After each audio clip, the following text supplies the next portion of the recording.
I've already made one video about Fooly Cooly. Though some of the ideas I expressed there may seem strange, they do tend to tie back into themes, character arcs, or plot mechanics. On the other hand, the ideas in this video are more like loose threads, more rambling and unfocused. But I still thought they were interesting enough to share.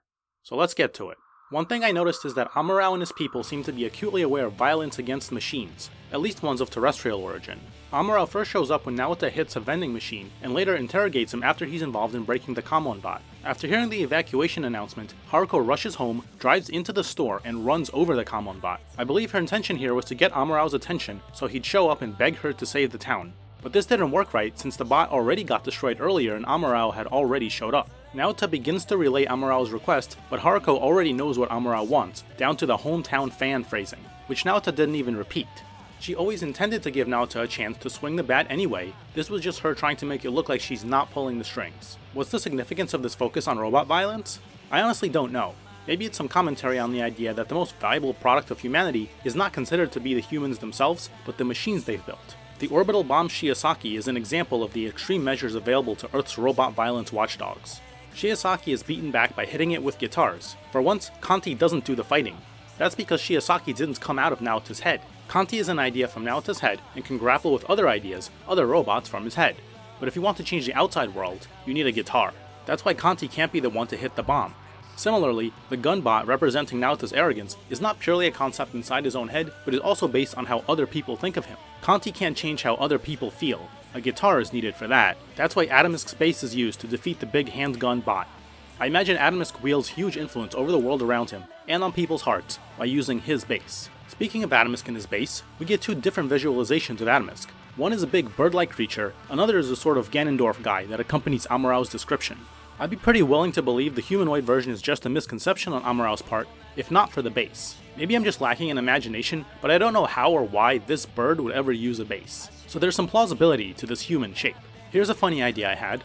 Amuro describes Atomisk as the Pirate King. Pirates are sometimes depicted with a bird on their shoulder, like a parrot or something. So maybe this big bird is not Atomisk, but just the bird from his shoulder. Atomisk would have to be huge for this thing to sit on his shoulder, but Amuro's visualization gives us no sense of scale, so that's fine. But why would such a giant have a normal human-sized base?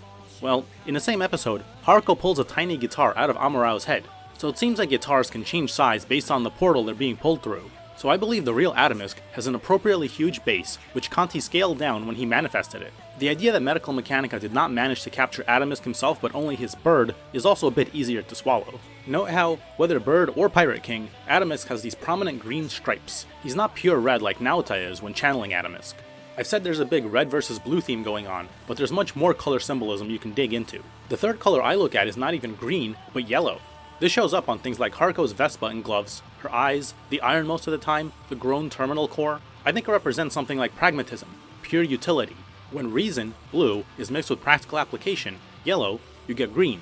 By the way, this is the color that Kanti is, when he's not red, not blue like Amuro expects. You also see it in, for example, Ninamori's water gun. When it's mixed with yellow like this, it's not pure rationality running wild, but bent toward a purpose. In Atomisk it shows that, while he's burning with passion, his reason is being bent toward whatever aim he's trying to achieve. His base is red, and the rever thing on the back is green. With Haruko, it's the opposite. Her base is blue, and the back is orange, red plus yellow. Orange is emotion bent toward a purpose, which is Haruko's entire approach to life. Another orange thing is curry, which Amuro likens to Haruko's emotional infiltration. Kamon and Amuro look through orange lenses, which I think means something like they're looking for things pleasing to their emotions. Basically, they're horny. Note how Kamon constantly has his tinted lenses, whereas Amuro only sometimes wears his. Kanti's screen is orange when he's channeling. Kanti is a channeler by nature, and I guess passion is the secret sauce that he uses to get it done. Why is Naota at the center of this channeling scheme anyway? Medical Mechanica gave someone the ability to channel. Why him? If you look closely, you could guess that he'll have high NO situations, but you need a lot of intel to realize that. From a 1,000-foot view, he's not that different from, say, these two friends of his. And how far would Medical Mechanica have gotten if they'd given one of them a channel instead? Maybe not very far. But from Naota bumping into Ninamori, we've seen channels can be shared by touch. So maybe the real person Medical Mechanica intended to give a channel to was Mamimi. She then inadvertently transferred it to Naota, by touch. You don't need to look too closely to tell that Mamimi has a lot going on in her life and is probably going to be full of NO. Plus she's constantly praying for destruction anyway. And notice how the robots only come out of Naota's head when he's around her. You might even further speculate that it was actually Tasuku who was at the center of Medical Mechanica's plans, but he transferred it to Mamimi and she to Naota. but I don't buy into that line of speculation. When we see these 3 kids in this dramatic scene in the past, I get the feeling that all 3 of them got emotionally stuck in this moment from then on. Mamimi is constantly looking up to Tasuku, or at least thinking of all relationships as one person looking up and the other looking down. Naota is constantly carrying the bat around. And what about Tasuku himself? He's in baseball gear. Maybe he was such a baseball freak even 6 years ago that he just happened to be playing when his school burned. But I prefer to think it was just a coincidence. He wasn't that into baseball yet, and just happened to be playing at that moment. But this incident burned into his mind just like it did into the younger kids, and he stuck religiously to baseball from then on. That's how he got so good. So maybe this incident even turned out in Tasuku's favor, though it's hard to say how he's really doing. We know almost nothing. Between this and Amarao's past with Haruko, there's this repeating idea of people who are defined by their past traumas, who are just stuck in the past. Now, you can certainly have great stories about dealing with traumatic experiences, but in Fooly Cooly, I thought it was mostly more universally relatable things like accepting yourself and interacting with peers and stuff like that. But then I thought, what if it's all about Japanese society?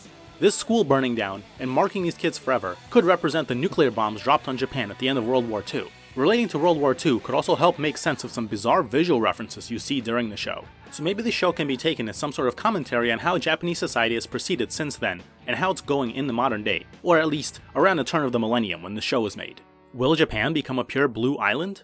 And if so, what red power is behind that push? If you want to dip into old-timey racial slurs, you could even interpret the title of the show, Fooly Cooly, as referring to a Japanese person. Well, I don't personally participate in Japanese culture, nor do I know a ton about it, but I wonder if this is a sensible lens to view this show through. So there, those are some of my more open-ended, sort of half-baked thoughts on Fooly Cooly. They don't really reach any conclusion, like the ideas in my other video, but on the other hand, maybe you'll enjoy trying to build on them. Anyway, this was fun to think about. Hopefully, it was fun to hear about.